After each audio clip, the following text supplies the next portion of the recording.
It's pretty obvious. I'm not crazy when I say this, but it's pretty obvious when I say that RIPD is just dollar store Men in Black. They just try to recapture that magic of, okay, look, I have it written here.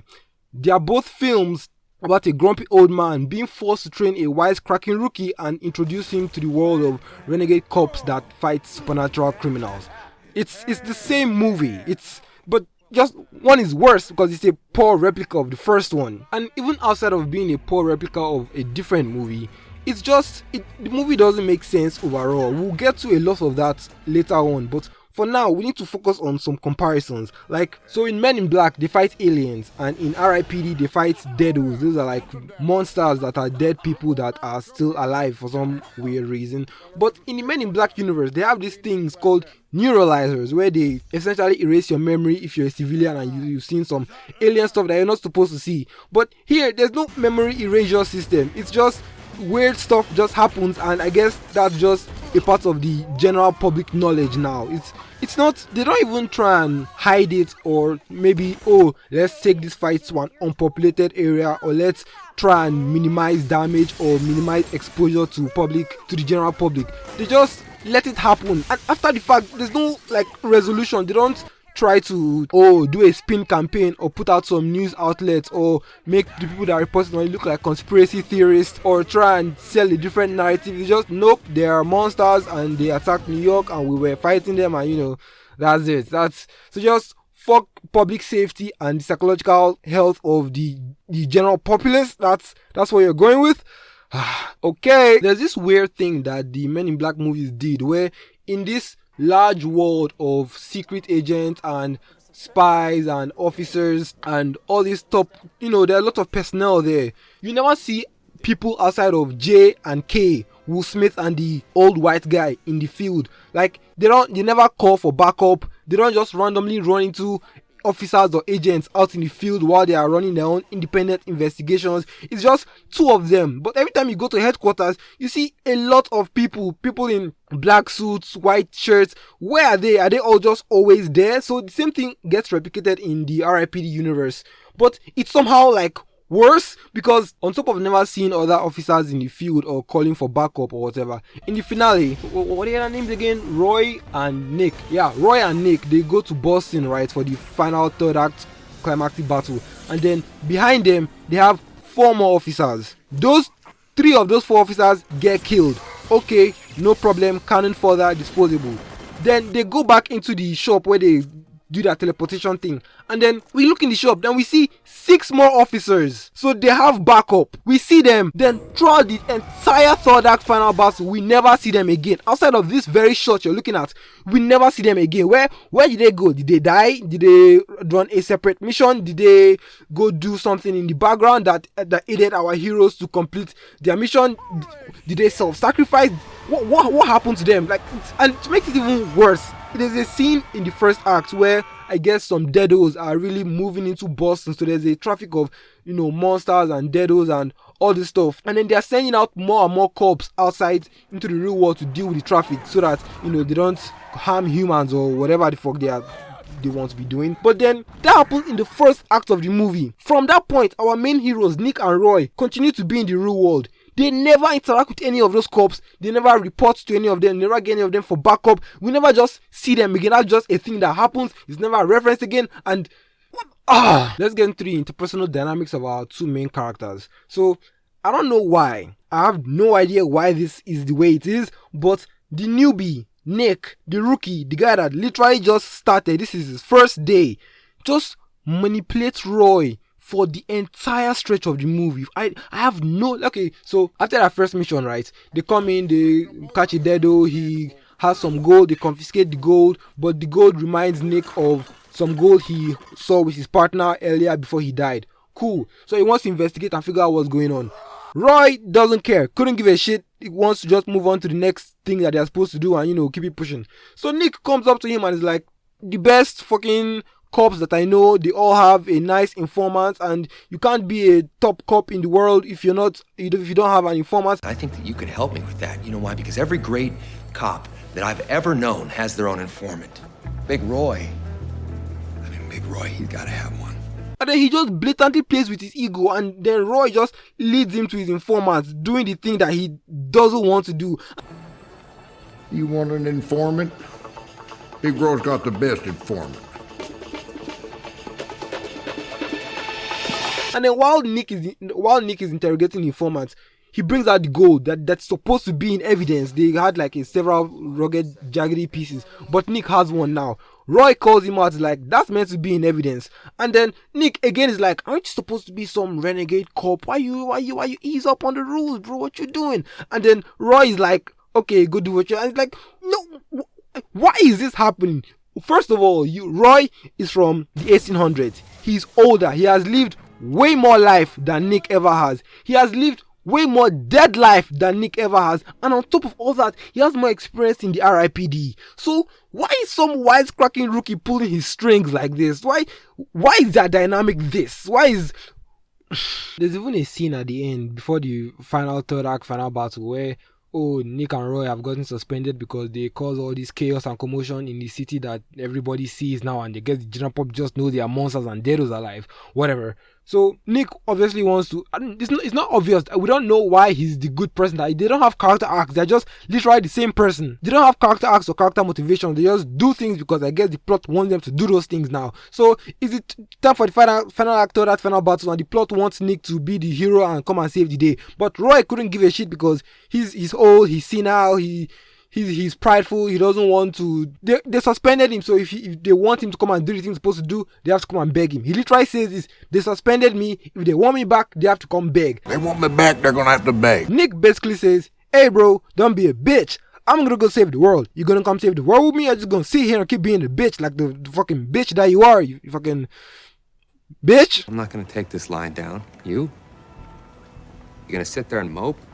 Or do you want to help me stop it, an apocalypse? And then Roy just fucking goes along with it. Put it that way, hell, you kind of paint me into a corner. Bro, where is your sense of agency? Where is your individuality? What are your character motivations? Why are you just so wishy-washy, flippy-floppy, back and forth, just easy to manipulate and push around with just a few words that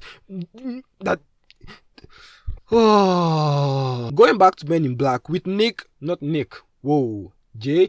Jay and K, we had a real sense that, like, okay, K has reins over Jay. He knows what he's doing, and it's not the other way around. Even when Jay tries to take the lead and flex his skills or whatever, K still has to come in to hold his hand because Jay doesn't know what he's doing. He just got introduced to the world of aliens, so he doesn't really know how to handle himself in these types of situations. But even on top of all that, it still doesn't take away from, like, Jay's, innate competence and intuition. So he's still a valuable character in and of himself without needing to overtake and fucking manipulate his partner that's like at least 30 to 40 years older than him. There's this thing called balance.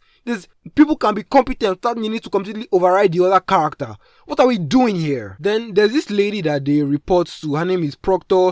She's the one that gives them their missions, and they keep interacting with her back and forth throughout the whole movie. There's this romance Wunde subplot between Roy and Proctor that indicates that they've had a past, they've had a history, because whenever they interact, he calls out things like honey pots, honey buns, sweet cheeks, and they're always bickering. There's always a back and forth. There's always not so much tension, but you can tell there's history between them. And even at a certain point, they outrightly say that they have history. After Roy comes in and he has this big case and he has delivered all the deados, he captured all the gold, and he just constantly rubs it in her face. And she looks annoyed, but then at the same time, she looks like she's getting aroused by it. So they constantly have this like back and forth that seems like it's going somewhere. And then only for at the end of the movie, I need to take you guys back. At the beginning of the movie, Roy is a cowboy. He lost his hat and he has been trying to get a replacement throughout, which is dumb because just buy a new cowboy hat. Why are you wearing bucket hats and snapbacks and what are you doing? Anyway, at the end of the movie, somehow Proctor finds his hat and then he starts being all affectionate and, oh, maybe I should have treated you better. I should have bought you flowers, and then Proctor just walks up to him, says she likes dangerous men, she likes danger, and she bites his fucking goatee. She bites his beard. And if that is the culmination of this whole subplot, take it out. I don't need it. I don't need their back and forth. I don't need their attention. I don't need him staring at her ankles, because back in the 1800s he was attracted to ankles, not booty cheeks. Just take it out. If this is the combination of all, no, bad. Stop it. Stop it. Get some help. They also try to do this thing between Roy and Nick. I keep thinking of J and K, but it's not them. It's Roy and Nick. They try to do this thing where Roy and Nick don't really want to be with where Roy and Nick don't really want to be with each other because Roy got backstabbed by his partner and Nick literally just got shot in the face by his partner. These guys are literally the same people, by the way. Like, J and K were somewhat the same, but because K is older, his humor is drier, his charm is a little bit old-fashioned, there was a bit of a distinction and a delineation between both of them, so they complemented each other very well. These are literally just the same people. Nick and Roy, they are the same person. It's even to the point where Nick has to step into the older person role and be annoyed with Roy and constantly tell him to just shut the fuck up because he talks a lot. Like, this, you're not supposed to be talking as much as an old man. Why you relax? So, what was I saying? Yeah, they try to do this whole back and forth thing where they don't trust each other because they both got backstabbed by their partners. So that there'll be a big reveal and there will be a big payoff and build up at the end. Oh, they are partners now. So at the beginning, when they meet, Roy is like, extend his hands. Oh, shake me. Let's start our partnership. But then you have to earn that. And that, spoiler alert, that never comes back. They don't hug at the end. They don't do the handshake. They don't gain each other's respect and like, oh, I'll shake. That is just a line. It's a one-off. It doesn't come back. It doesn't do anything. Then over the course of the movie, there's no real build-up or like bonding or like a great trial that tests their level of trust in one another, where it seems like they betrayed each other, but no, it was a misunderstanding. None of that. Well, you know what happens? They just bicker throughout. The same dynamic Roy has with Proctor is the same exact same dynamic Roy has with Nick. They just bicker like an old married couple throughout, and Nick just keeps getting annoyed and more annoyed with Roy because he won't shut the fuck up because he's basically Ryan Reynolds but old. Okay, then at the end they try to make this whole big deal about them being partners now. Like, oh, did you just agree with me? I believe I did. It feels a little tingly and just. It's so manufactured and comes out of nowhere. I don't even know how to like explain it. There's no, it's bad. It's bad. That's what it is. And they don't. Am I making any sense? Does anybody know what I'm fucking saying? Let's talk about the villain of this movie. I've forgotten his name already. Is he Hayes or Gaze? I don't know. We'll just call him Nick's partner. So Nick's partner at the beginning, they get some gold together, like some gold from a crime scene that's not supposed to be there. It's supposed to be in evidence. So, it's technically not stealing, but at the same time, it's not on the up and up. Nick buries his own, but then he's like, no, I'm a good person. I'll return my gold. I don't want to do this, da. And then what's his name? Let me get his name. Hayes. His name is Hayes. That's not going to get confusing. His name is Hayes. So Hayes is no, we'll just call him Harry. I can't be saying Hayes for the next like 3 or 4 minutes. Harry is like, oh sure, we'll return it, blah blah blah. So they go off to do a mission together, and then out of nowhere,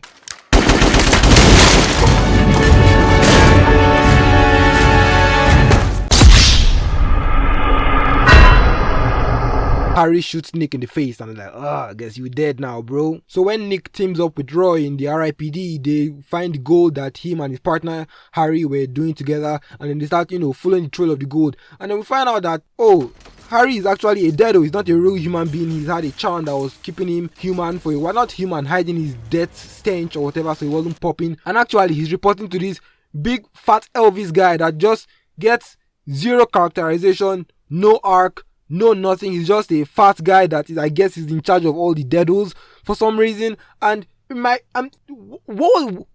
was the point of doing this? Why not just make Harry the main villain? Why put him under this fat guy that just gets killed halfway into the first like 3 minutes of the final third act final battle? What was the point of doing that? Because right after he dies, Harry just becomes in charge. So why do we need this whole?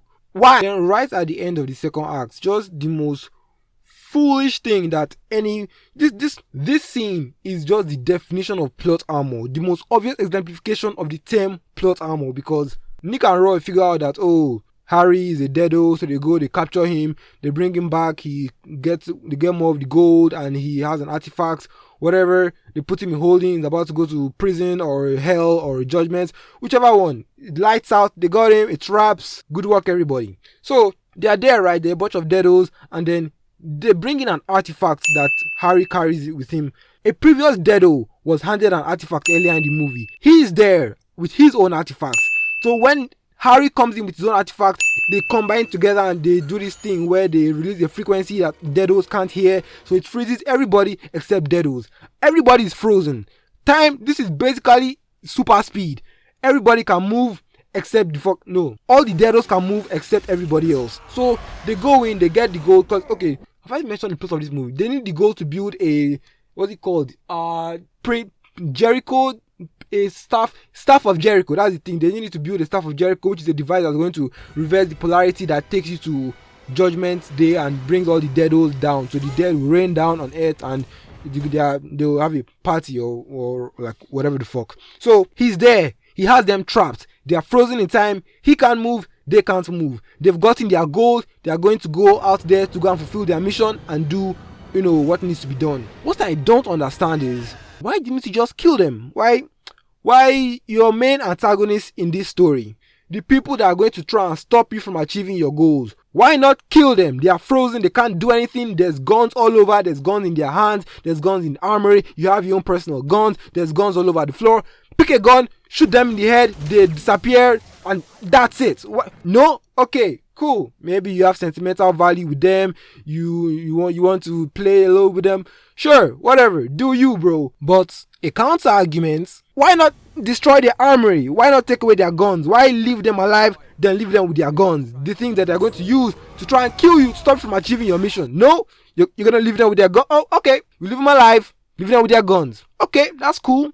Alright, weird flex, but alright. And then on top of all that, the one gateway they have back to the real world, the only way they have to get back to Boston, to the place where you're going to try and enact your mission to try and stop you don't blow it up. You just leave it fully functional. You don't blow up the building, you don't blow up the toilets, you don't blow up the gateway, you don't blow up, no. So you're just going to leave them alive with everything they need to stop you.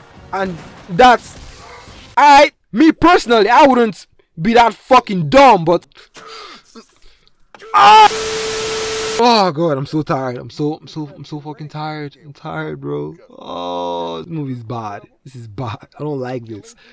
Okay, I'm done with the video.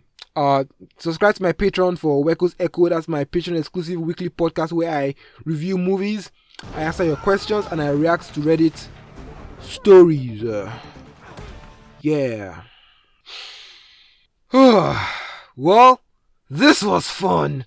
Subscribe to the Patreon, link in the description, and I'll see you guys in the next analysis. So this counts as an analysis. I mostly just like ranted indiscriminately for 10-15 minutes. It's like, did I analyze anything in this movie? I mean, I analyzed all the fucking bullshit in the fucking dumbass movies. Does that count?